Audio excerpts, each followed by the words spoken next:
मन्दसुधवन्द्याणम् विहुणहितमधुरविशदकारणम्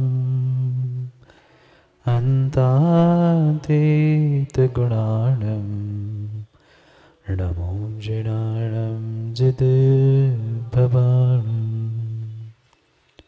सहजानन्दचैतन्य प्रकाशाय महीयसे नमोऽनेकान्तविश्रान्त महिम्ने परमात्मने स्वसंवेदनसिद्धाय जिनाय परमात्मने शुद्धजीवास्तिकायाय नित्यानन्दचिदे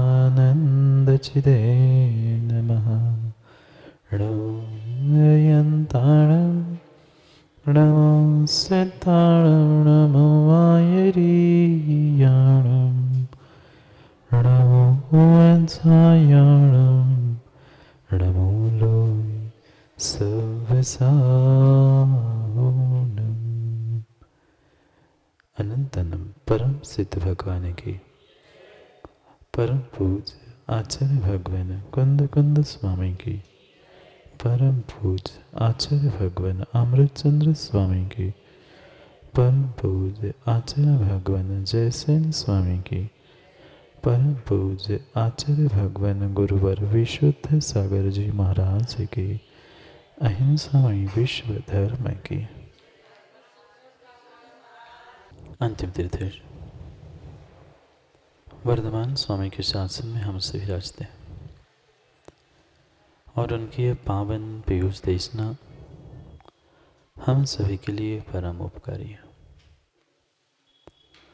उपकारमयी देशना को समझने के लिए हमने जो अनुयोगों की व्यवस्था बनाए थे उन अनुयोगों में महान अनुयोग द्रव्यानुयोग और द्रव्यानुयोग के रहस्य को समझने के लिए हम सभी यहाँ पर पंचास्तिकाय ग्रंथ का स्वाध्याय कर रहे हैं। भव्यत्माओं, आचार्य प्रवर कुंद कुंद स्वामी ग्रंथराज पंचास्तिकाय में 5 अस्तिकायों के निमित्त से वस्तु का स्वरूप व्याख्यायित कर रहे थे।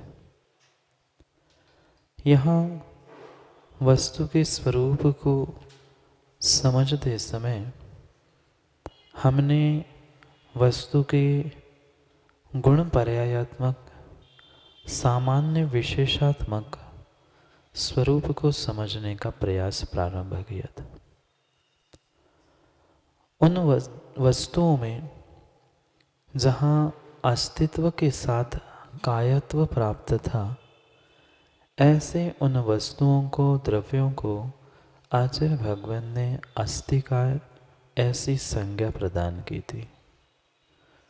उनकी संख्या 5 होने से उन्हें पंचास्तिकाय नाम से हम जानते थे और उसी पंचास्तिकाय के जो 2 मुख्य पहलू अस्तित्व और कायत्व रूप थे उसका ही विस्तार से स्वरूप व्याख्यान कुंद कुंद स्वामी 5 नंबर की गाथा में कर रहे थे।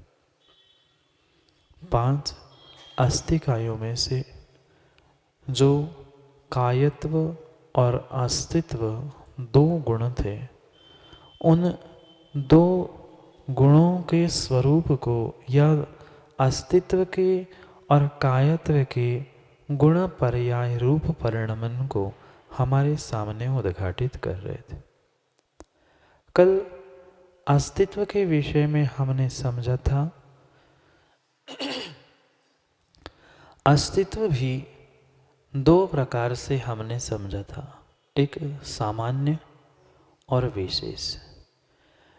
द्रव्यत्व को सामान्य कहा था और विशेष के कल 2 भेद हमने समझे थे, एक अन्वयी विशेष और एक व्यतिरेकी विशेष।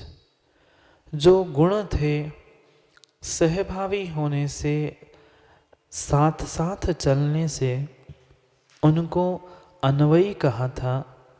और वही जो व्यतिरेक रूप में भिन्न भिन्न अवस्था में भिन्न भिन्न प्रकार से रहने के कारण उनको व्यतिरेकी विशेष कहा था।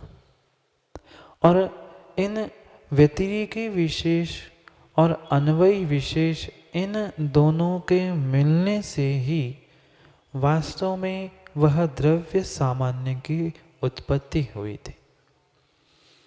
इसलिए यह द्रव्य, गुण और पर्याय, सामान्य, विशेष, अस्तित्व, ये सभी सर्वथा भिन्न नहीं थे, कथनचित भिन्न और कथनचित अभिन्न थे। संज्ञा, लक्षण, प्रयोजन, इन तीनों की अपेक्षा से उनमें कथनचित भेद जरूर था, पर अधिकरण यानी आधार की अपेक्षा से वे सभी एक रूप थे। ऐसा सामान्य व्याख्यान कल हमने समय व्याख्या टीका में आचार्य अमृतचंद स्वामी की अपेक्षा से समझा। अगर सर्वथा गुण और पर्याय को द्रव्य से भिन्न मानेंगे, उत्पाद, व्यय और द्रव्य, इन तीनों को द्रव्य से सर्वथा भिन्न मानेंगे, तो वस्तु का ही नाश हो जाता है, ऐसा भी कल हमने समझा था। ऐसा क्यों होता है?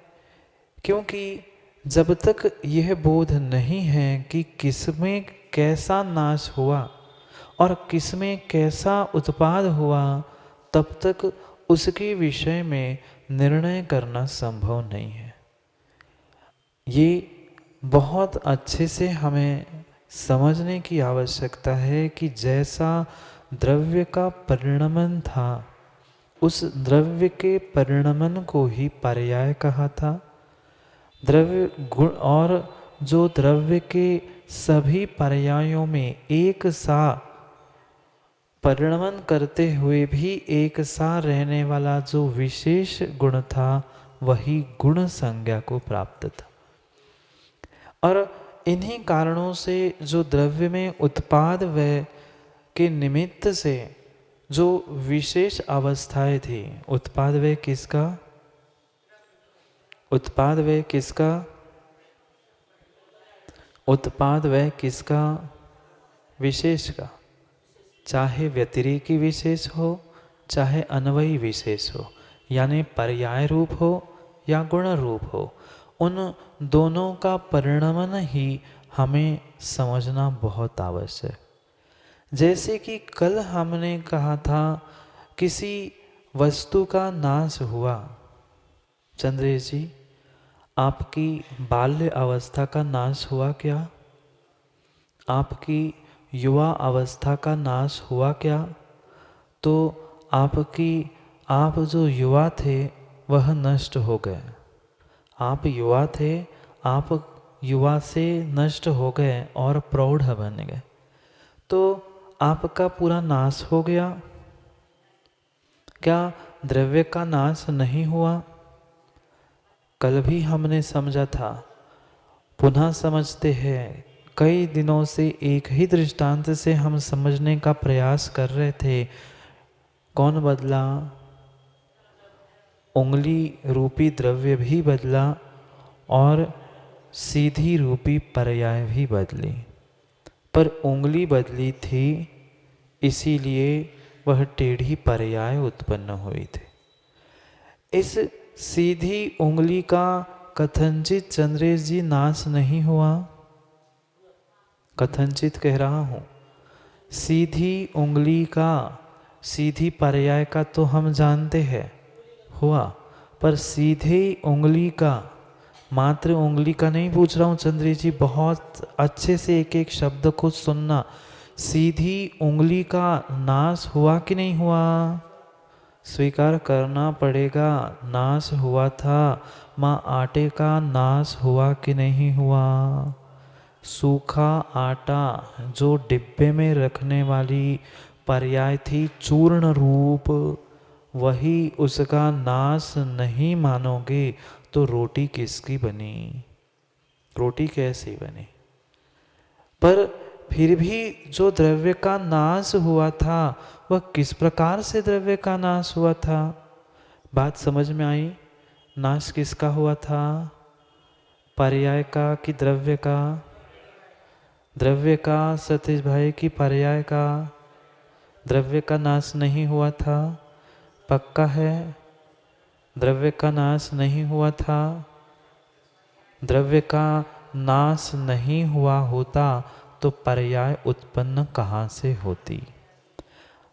उंगली सीधी दिख रही कि टेढ़ी, उंगली सीधी दिख रही है कि पर्याय सीधी दिख रही है, बोलो। उंगली सीधी दिख रही है कि पर्याय सीधी दिख रही है। उंगली भी सीधी है और पर्याय भी सीधी है। अब टेढ़ा कौन हुआ,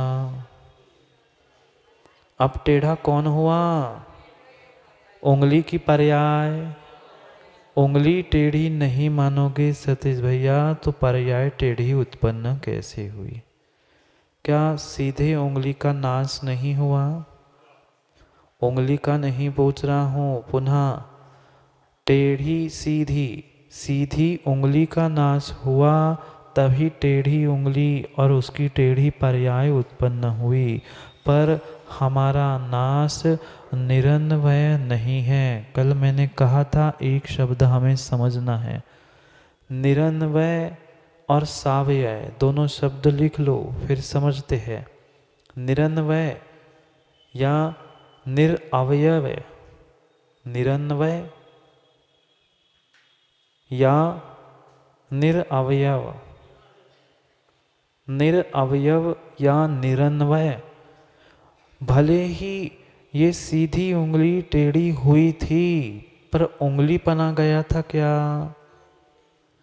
उंगली के अवयव वही थे, उंगली के प्रदेश वही थे, मात्र वह अवस्था रूप बदली थी। इसलिए पर्यार्थिक नय से द्रव्य का नाश कहा था।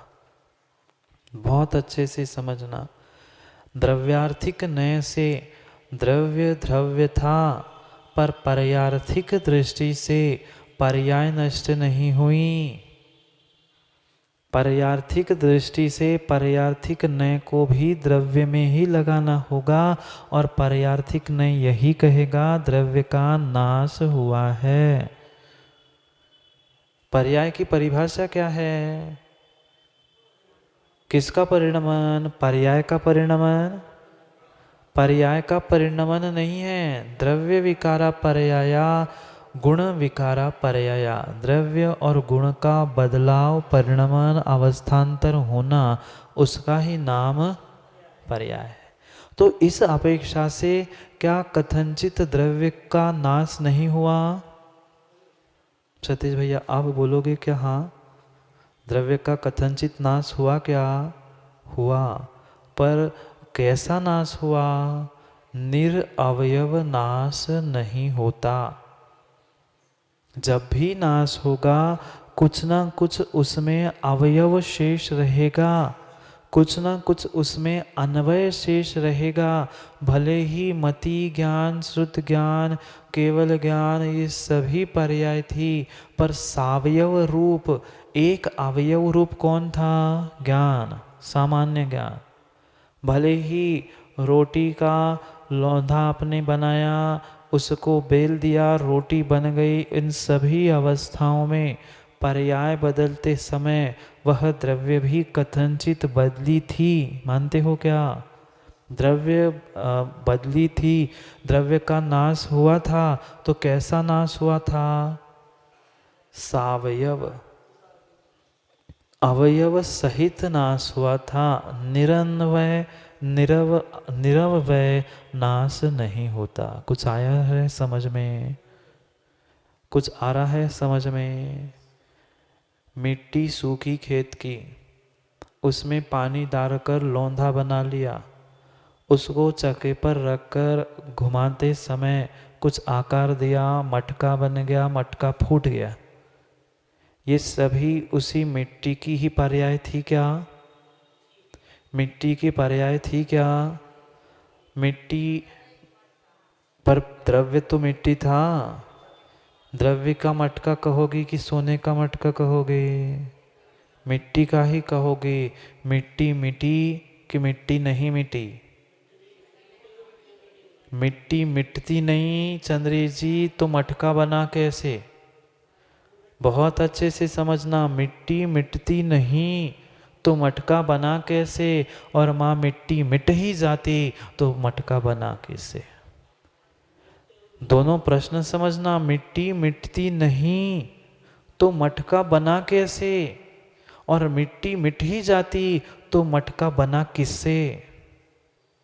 नहीं आया समझ में? वही मुझे शब्द का विस्तार करना है। निरन्वय, निरअवयव और सावयव।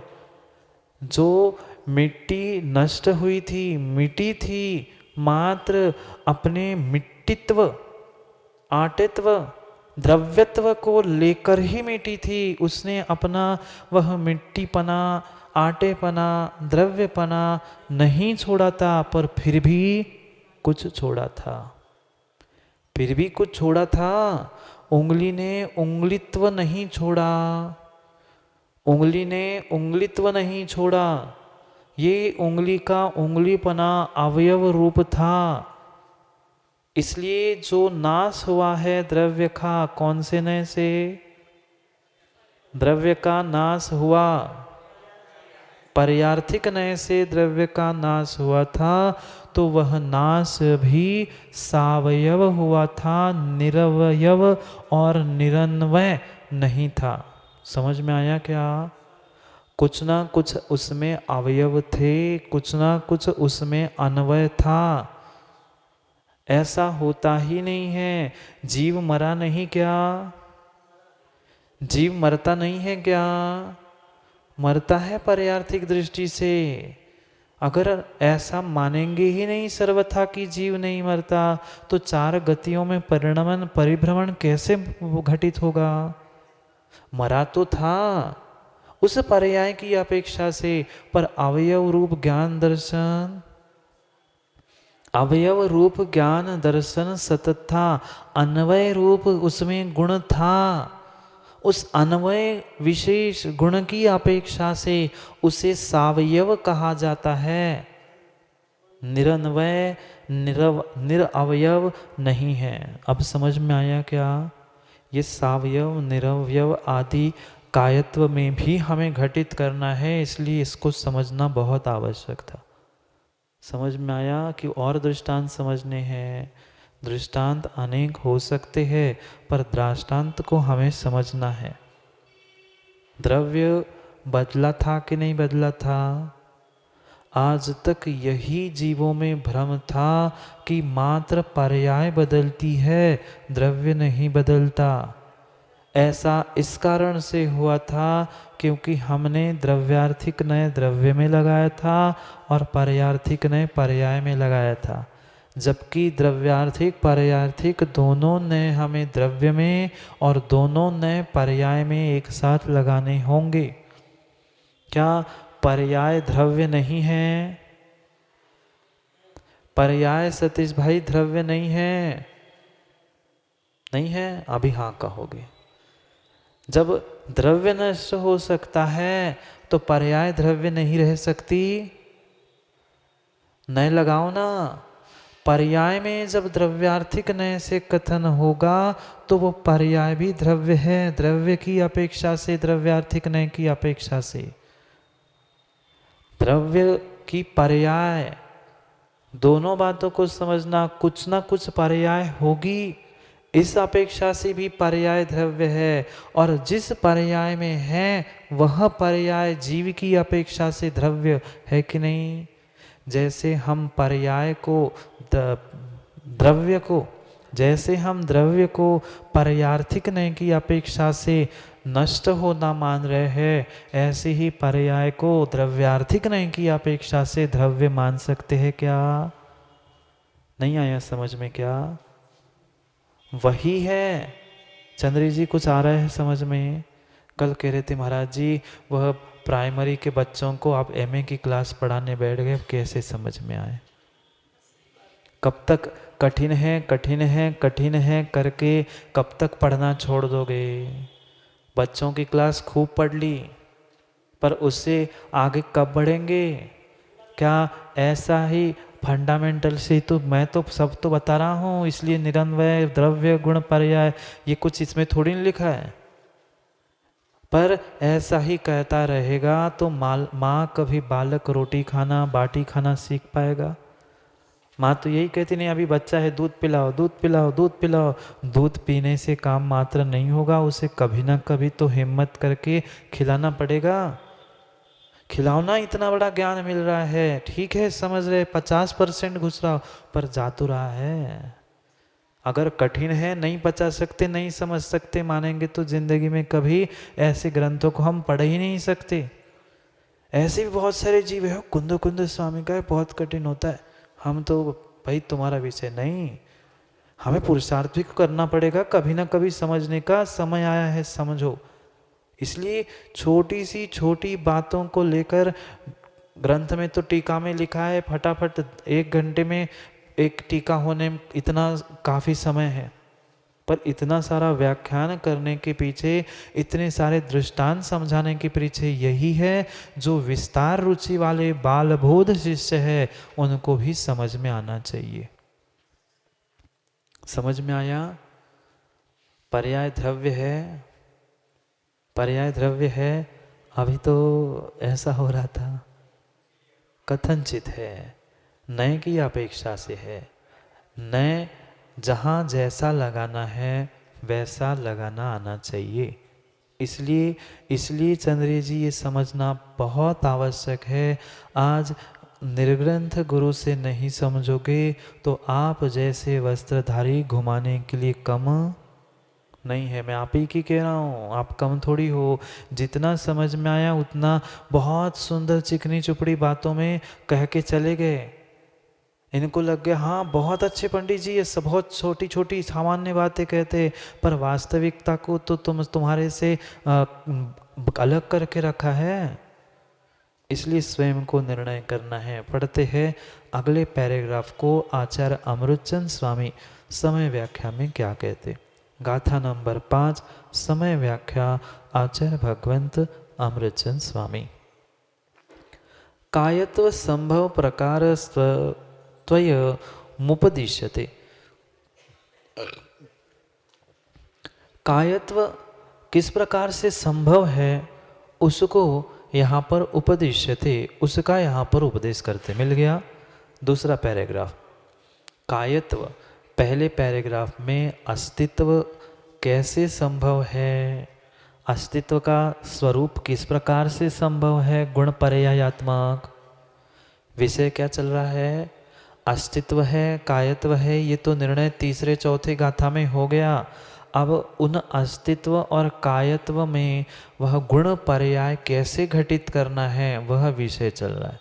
अस्तित्व तो अन्वयी व्यतिरेक और दूसरा कौन सा?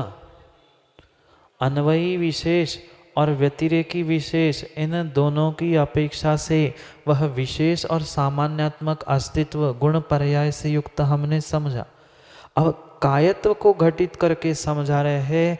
कायत्व पर्याय, कायत्व की पर्याय है क्या? कायत्व का कुछ गुण, कायत्व की कुछ पर्याय है क्या?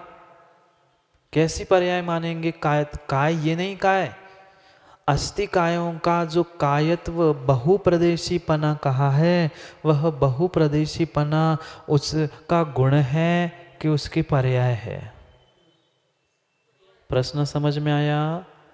हमने कायत्व ये समझा, पर अब कायत्व के विषय में कह रहे हैं कि कायत्व में जो हमने अनुमहान या बहुप्रदेशत्व, प्रदेश, प्रचय, इन शब्दों का प्रयोग किया था, तो ये जो कुछ भी है वह कैसे है, उनका स्वरूप क्या है, उनमें गुण पर्याय कैसे घटित होगी, उसका यहाँ पर उपदिश्यते, उसका यहाँ पर विस्तार से व्याख्यान कर रहे। समझ में आया क्या? अस्तित्व में तो हमने समझा अस्तित्व किस प्रकार का, सामान्य विशेषात्मक। वह विशेष के भी पुनः दो भेद हमने समझे क्या? कौन से? अन्वयी और व्यतिरेकी, ये दो विशेष के भेद हुए। तो अन्वयी विशेष यानी गुण था, व्यतिरेकी विशेष यानी पर्याय थी। तो अस्तित्व में गुण पर्याय समझ में आ गया, द्रव्य समझ में आ गया। अब कायत्व में कैसे घटित करेंगे उसको यहाँ पर समझा रहे हैं। अवयोनो अवयविनो ही जीव पुद्गल धर्माकाश पुद्गलास्तेषाम् अवयवा अपि प्रदेशाख्याः परस्पर व्यतिरिक्त्वा पर्याया उच्यन्ते। मिल गया? पुनः समझते हैं।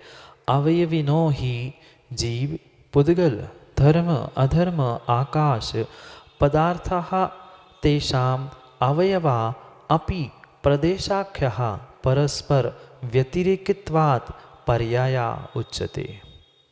किसे? कायत्व में। कायत्व हमने किसे कहा था?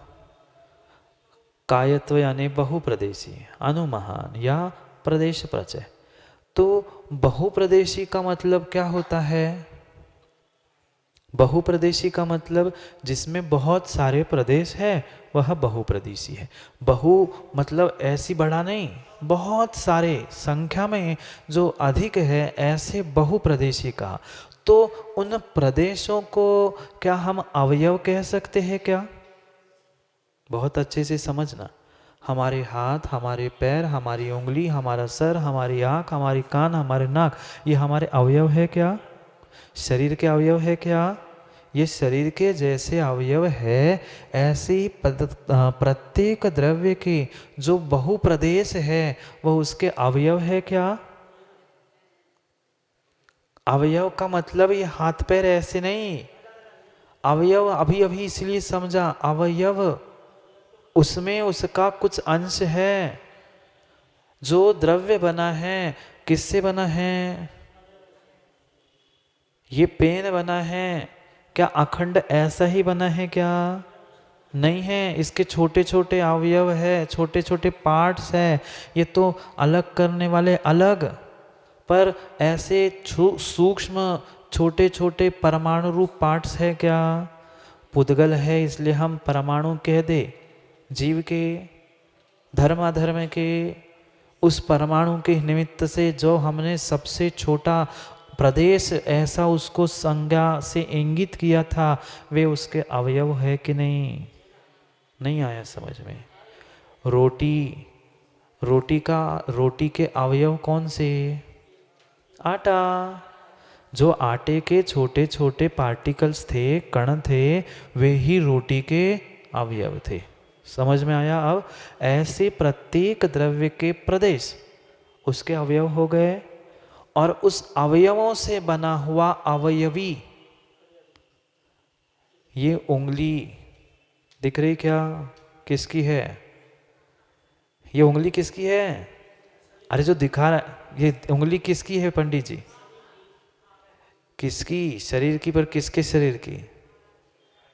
मैं दिखा रहा हूं तो मेरे शरीर की है ना। तो शरीर और उंगली, शरीर और उंगली, उंगली को माना कि अवयव माना। उंगली अवयव है तो शरीर क्या हुआ? अवयव को धारण करने वाला अवयवी। उंगली अवयव, शरीर अवयवी। समझ में आया? ऐसे छोटे छोटे प्रदेश अवयव हुए और पूरी वस्तु, पूरा द्रव्य, पूरे अस्थि का क्या हुआ? अवयवी। अब समझ में आया? अवयव अवयवी। अब इनमें कह रहे हैं अवयविनो ही जीव पुद्गल धर्म अधर्म आकाश प्रदेशा तेषाम अवयवा। जो अवयवी कौन है? जीव, पुद्गल, धर्म, अधर्म, आकाश, ये 5 अवयवी। समझ में आया? अस्तिकाय कह दो, द्रव्य कह दो या अवयवी कह दो, ये 5 अवयवी है। तो उनके अवयव कौन हो गए? जो छोटे छोटे उसके प्रदेश थे। तेषाम अवयवा अपि प्रदेशाख्या, उनके अवयवों को ही प्रदेश कहा है, उनके प्रदेशों को ही अवयव कहा है। समझ में आया? अवयव और प्रदेश। अपि प्रदेशाख्या परस्पर व्यतिरिक्तवाद पर्याया उच्चन्ते। एक एक प्रदेश को पर्याय कहा। कैसे कहा? हमने पर्याय की परिभाषा की थी और गुण की परिभाषा की थी। सहभुवो गुणा व्यतिरेकिणा पर्याया। लिखा था क्या 2 दिन पहले? नहीं लिखा तो आज पुनः लिख लो। सहभुवो गुणा क्रमवर्तिना पर्याया या व्यतिरेकिणा पर्याया। जो व्यतिरेक के साथ क्रम के साथ होती है, व्यतिरेकिणा पर्याया। सहभुवो गुणा, जो सहभावी होते हैं वह गुण होते हैं, और जो व्यतिरेक रूप होते हैं उन्हें पर्याय कहा जाता है।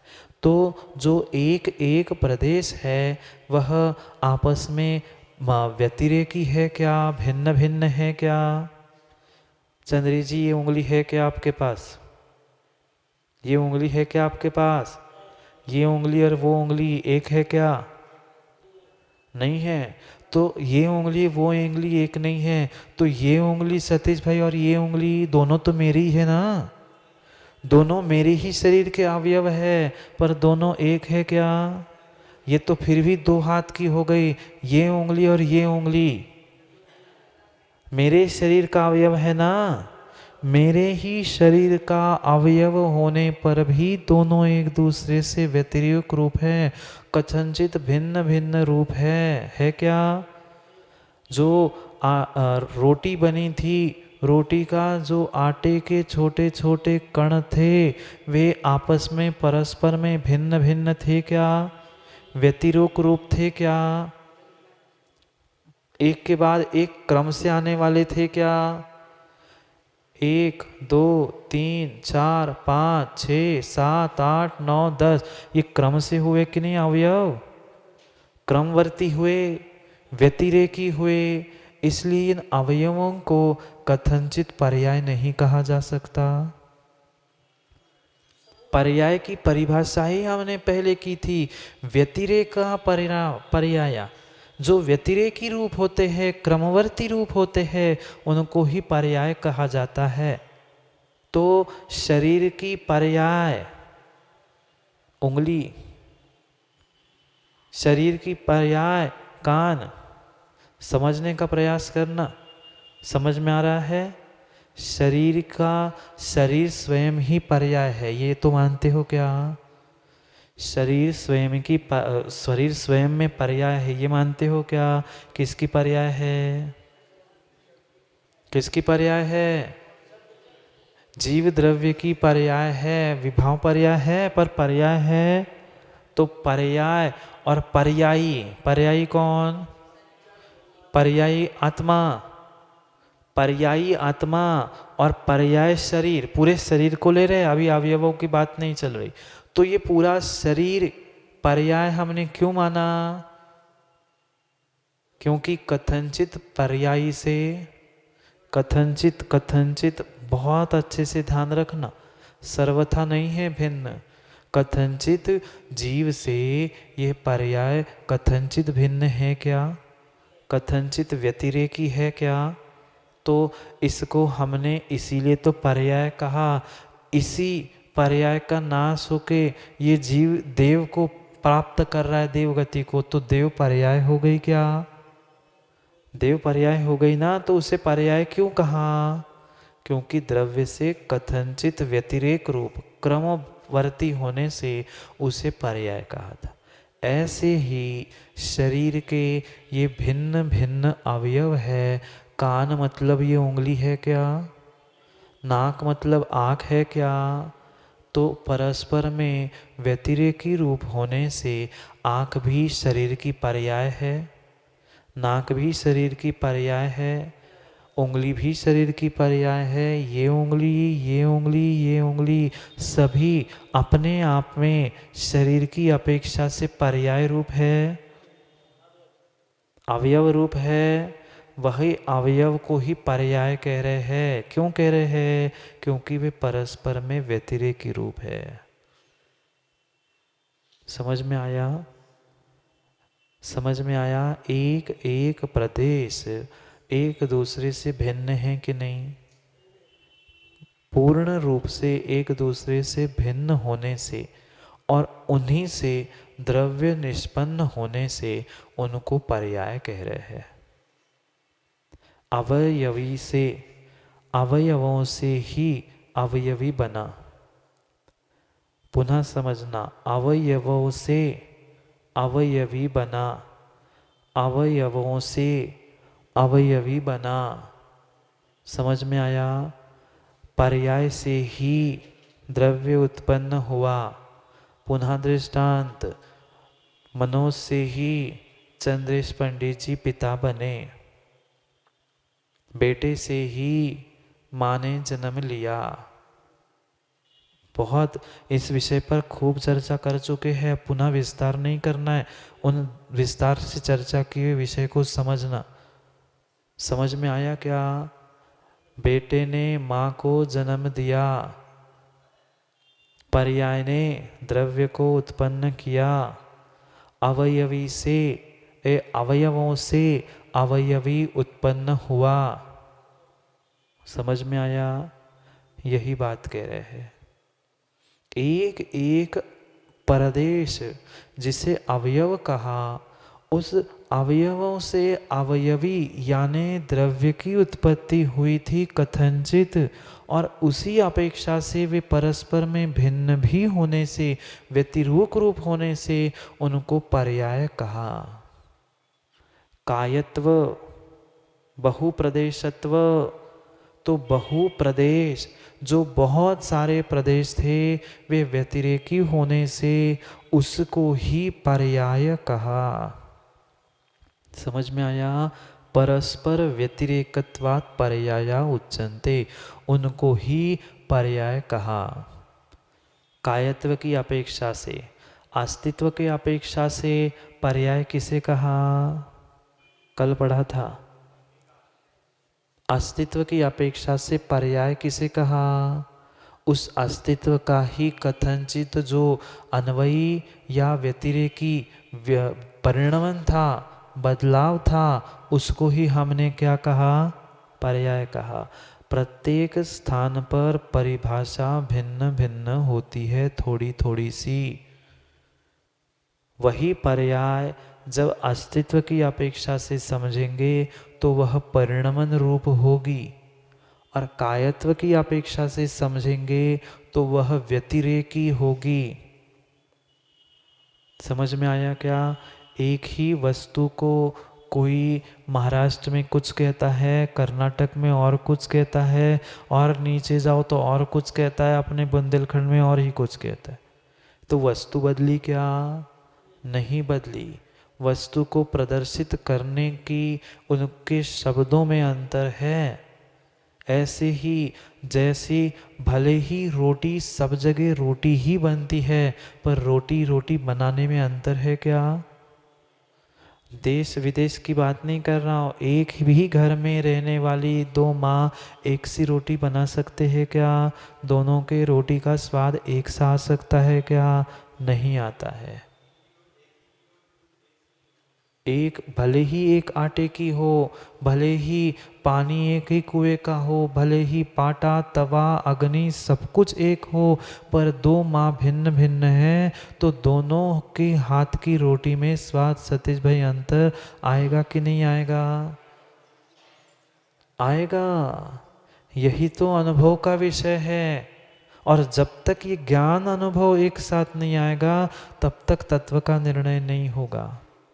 माँ आप स्वयं बनाते हो, आपने बनाना भी सीखा है और अपनी माँ की खाना भी सीखा है। खाई क्या? दोनों में अंतर होता है क्या? आपकी बेटी ने बनाया, आपने बनाया, और आपकी माँ ने बनाया, तीनों की रोटी बनाने में और उसके स्वाद में अंतर है।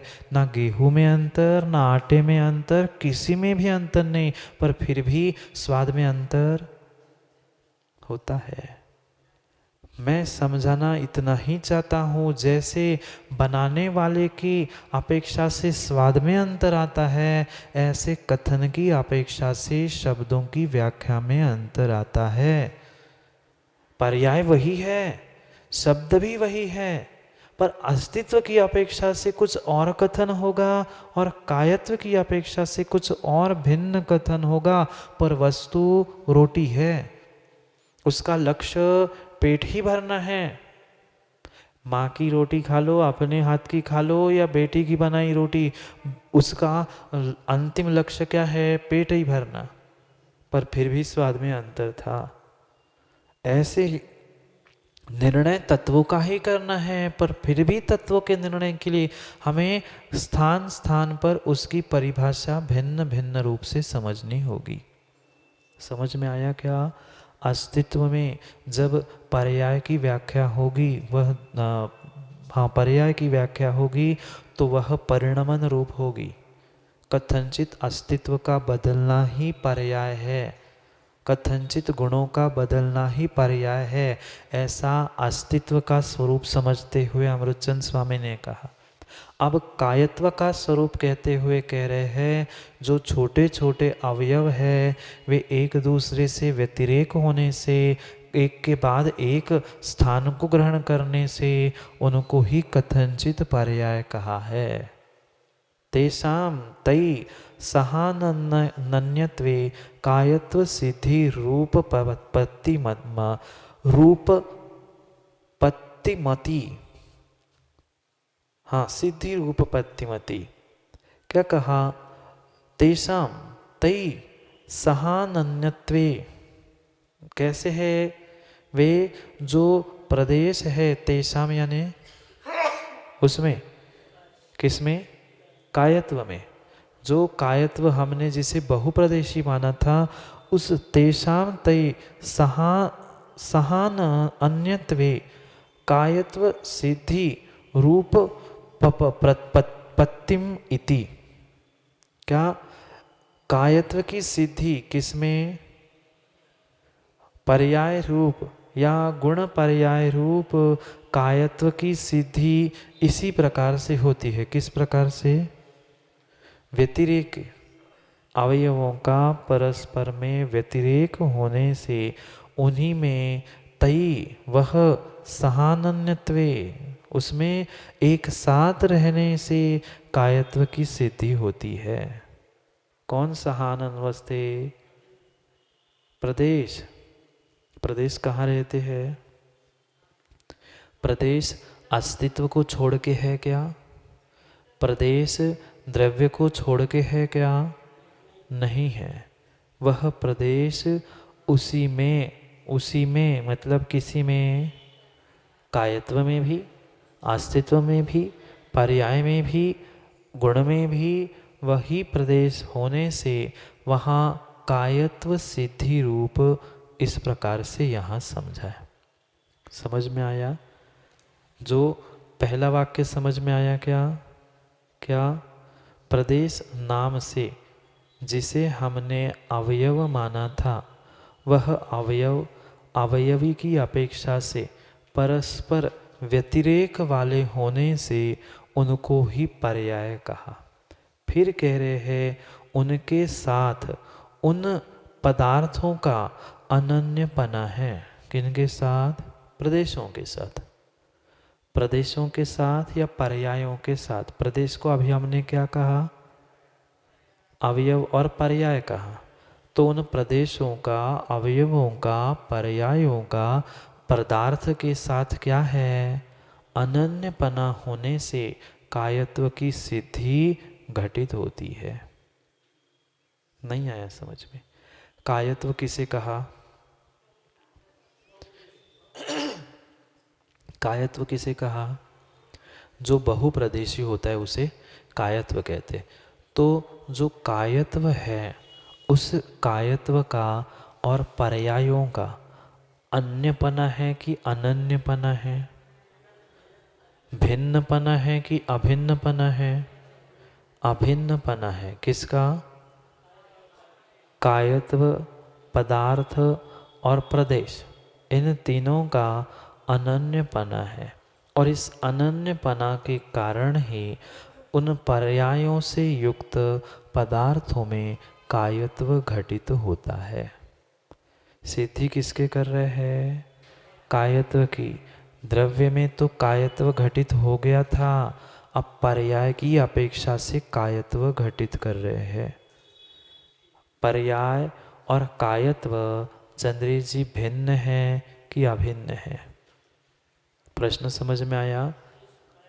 कायत्व और पर्याय, मनुष्य और बहुप्रदेशत्व,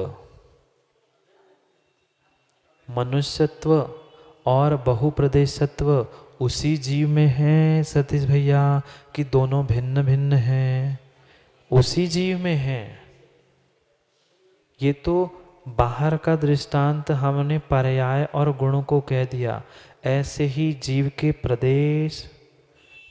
प्रदेश और आपकी मनुष्य पर्याय भिन्न भिन्न है ना? जीव के प्रदेश और आपकी मनुष्य पर्याय भिन्न है क्या? नहीं है, अनन्य है। ऐसे ही जीव की प्रदेशों को ही जब हमने पर्याय कहा है, तो जीव के प्रदेशत्व यानी जीव के प्रदेश और कायत्व, इनमें भी अनन्यपना घटित हुआ। इसलिए कायत्व की सिद्धि जीव में हो गई। हो गई क्या? हो गई क्या? एक एक स्टेप बाय स्टेप समझने का प्रयास करो तो बहुत अच्छे से समझ में आ जाएगा। आप में, जीव में प्रदेश है क्या? आप जीव हो क्या? पहली बात, आप जीव है। फिर जीव द्रव्य में प्रदेश है क्या? वह प्रदेशों को अवयव कहा क्या अभी हमने? उन्हीं अवयवों को आपस में व्यतिरेक रूप होने से उनको ही हमने पर्याय कहा क्या अभी? तो पर्याय कहा, तो वह पर्याय जो है, अवयव जो है, प्रदेश जो है, तो तुम्हारे जीव अस्थि काय से भिन्न है कि अभिन्न है? अभिन्न है। यही तो बात कह दी है यहाँ पे, यही बात कही है, कोई अलग से बात नहीं कही। कायत्व के साथ वह सिद्धि घटित हो गई। और वे प्रदेश जो तुम्हारे है, एक प्रदेश है ना जीव में, असंख्यात जो जीव के प्रदेश है, वह बहुप्रदेशी कहेगा कि एक प्रदेशी? बहुप्रदेशी कहेंगे। तो आपके जीव में कायत्व घटित हुआ क्या? हो गया। बहुप्रदेशी कायत्व होता है, और उन बहुत सारे अवयव रूप पर्यायों को ही हम प्रदेश कह रहे हैं ना, इसलिए जीव में कायत्व घटित हो गया। ऐसे जीव पुद्गल धर्म सभी में घटित करना। तेषाम, उसी में ही यह क्या कहा? कायत्व की सिद्धि घटित होते हुए दिखाई देती है। 2 ही लाइन नहीं हुई, समय हो गया, क्या करूं? मैं तो सोच गया था पूरा कायत्व हो जाएगा। तेषाम ये हो गया। निरवयवस्यापि परमाणु सावयवत्व शक्ति सद्भावात् कायत्व सिद्धि रनपवादा। अब पहुंच गए कहाँ पर? पुद्गल। जीव के समझ लिया हमने। पुद्गल को कह रहे हैं कि निरवयवस्यापि परमाणु, परमाणु अवयवी है कि अवयव है? परमाणु अवयव है कि अवयवी है?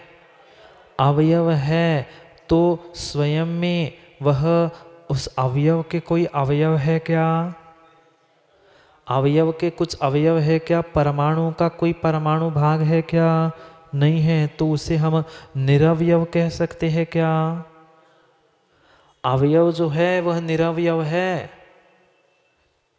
अवयव स्वयं में निरवयव है, शरीर की अपेक्षा से अवयव है।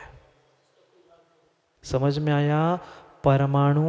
परमाणु की अपेक्षा से निरअवयव है, पर परमाणु स्कंध की अपेक्षा से अवयव है।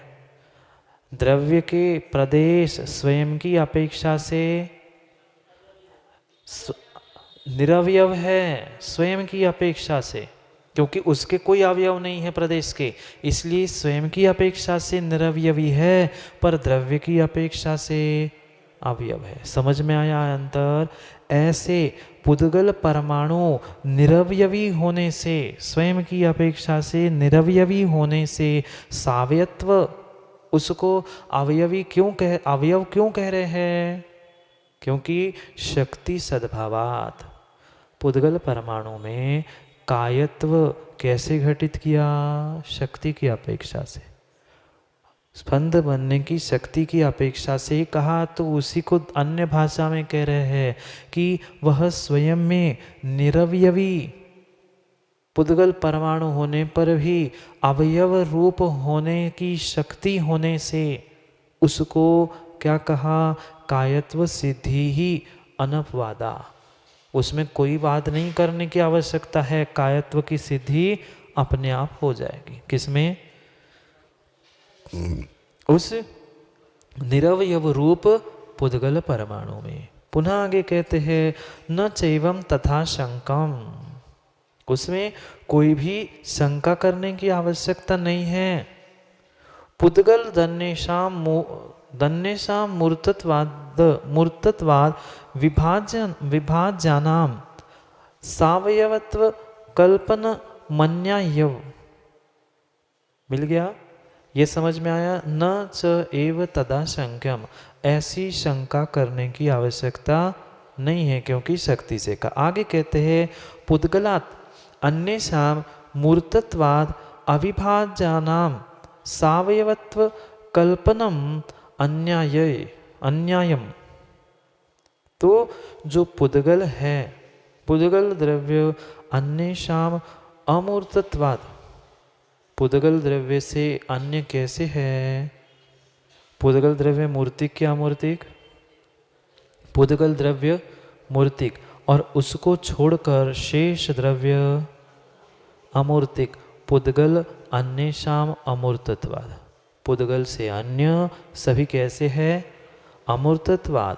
अमूर्तत्वाद अविभाज्यानाम, जो उनके अविभागी ऐसे कौन हैं? उन अन्य अमूर्ति द्रव्य के कारण अन्य पदार्थों के अविभाज्य होने से उनके सावयवपना की कल्पना अनुचित या न्याय विरुद्ध है। किसकी? अन्य द्रव्य जो पुद्गल से अतिरिक्त अन्य पदार्थ है जिसे हम अमूर्तिक कह रहे हैं, ऐसे उनके अमूर्तिक होने के कारण उनका अविभाज्य होने से उनमें भी हम सावयवपना की कल्पना कर रहे हैं, वो गलत है, ऐसा कोई कह रहा है, ऐसा शिष्य कह रहा है। कैसा? पुद्गल का समझ में आया? शक्ति है इसलिए उसमें सावयवपना घटित कर लिया, पर अन्य द्रव्य जो है वे मूर्तिक है कि अमूर्तिक? अमूर्तिक है। फिर अमूर्तिक वस्तु में अविभाज्य होने से वे प्रदेश कैसे है? वे भी अविभाज्य है। भाग उसको और भाग कर सकते क्या? प्रदेशों को नहीं कर सकते। तो वे कैसे हो गए? अविभाज्य हो गए। ऐसे अविभाज्य होने से उनके सावयवपना की कल्पना करना अनुचित है, वह न्याय संगत नहीं है। समझ में आया क्या? अभी अपनी बात आचार्य महाराज नहीं कह रहे हैं, शिष्य ने जो कहा उसे समझाने का प्रयास कर रहे हैं। उन्होंने कहा कि आप ऐसी आशंका करना आपकी योग्य नहीं है। कैसी? कैसी? कि पुद्गल के अलावा जितने भी है उनमें भी सावयवपना घटित नहीं होता। पुद्गल का तो कह ही दिया, पर आगे कह रहे हैं कि पुद्गल के अलावा बचे हुए जो 4 पदार्थ हैं वह भी मूर्तिक है कि अमूर्तिक? अमूर्तिक होने से उसको अविभागी कैसे कह रहे हो? प्रश्न आया समझ में? ये स्कंध है क्या? ये स्कंध है ना, इसको तो हम विभागी अविभागी कह सकते हैं क्योंकि पुद्गल है, स्पर्श रसगंध है। पर 4 शेष द्रव्यों में स्पर्श रसगंध वर्ण है क्या? नहीं है। तो उसको अविभागी विभागी या कैसे कह सकते हो? विभाग तो जो दृश्य मूर्तिक है उसका करेंगे ना। जो अदृश्य वस्तु है उस अमूर्तिक वस्तु का विभाग कैसे? फिर उसके प्रदेशों को अविभागी कैसे कह रहे हो? वही उनको सिद्ध कराना है कि बहुप्रदेशी क्यों मान रहे हो, क्योंकि वे स्वयं में अविभागी है। आकाश द्रव्य के 2 टुकड़े करोगे क्या? कर सकता है क्या कोई? जीव द्रव्य के करके बताओ। पर्याय के पुद्गल के तो विभाग अविभाग हो सकते हैं, पर शेष 4 जो द्रव्य अमूर्तिक है, अमूर्तिक द्रव्य के कभी विभाजन, उसका अखंडपना नहीं किया जा सकता। फिर उनके प्रदेश, उनके अवयव कैसे मान रहे हो? प्रश्न आया समझ में? कल उसका उत्तर देंगे, क्योंकि समय बहुत हो रहा है। क्या करूँ, समय पता नहीं चलता कहाँ से कहाँ पहुँच जाता है। वही फिर ये शिष्य ने पूछा, उत्तर कल आचार्य महाराज देंगे। घटाकाश, पटाकाश, टेबलाकाश ये भिन्न भिन्न हैं, ये आचार्य महाराज कहेंगे, पर अभी पक्ष शिष्य का रखा है। ये ऐसी शंका करना आपकी गलत है, यही कह रहे। अगर कोई ऐसी शंका करे कि अमूर्तिक द्रव्य अविभागी कैसे, तो ये आपका सोचना गलत है। क्यों है? तो उसका उत्तर कल देंगे। आचार्य महाराज ने कहा ये आपका सोचना गलत है। क्या क्या सोचना गलत है? अमूर्तिक द्रव्य अविभागी या विभागी कैसे होता है, ऐसा मत सोचो। क्यों नहीं सोचो? उसको कल समझते हैं विस्तार से। घटाकाश, पटाकाश, यह आटा मंदिर का भाग, ऐसे ही दृष्टांत देख के समझाएंगे उसे। कल समझते हैं, क्योंकि आज का समय पूर्ण हुआ। कल समय पर समय की बात समय पे समझने के लिए समय पे आते, क्योंकि समय पे किया गया काम समय को दिलाता है। बोली भगवान महावीर स्वामी की।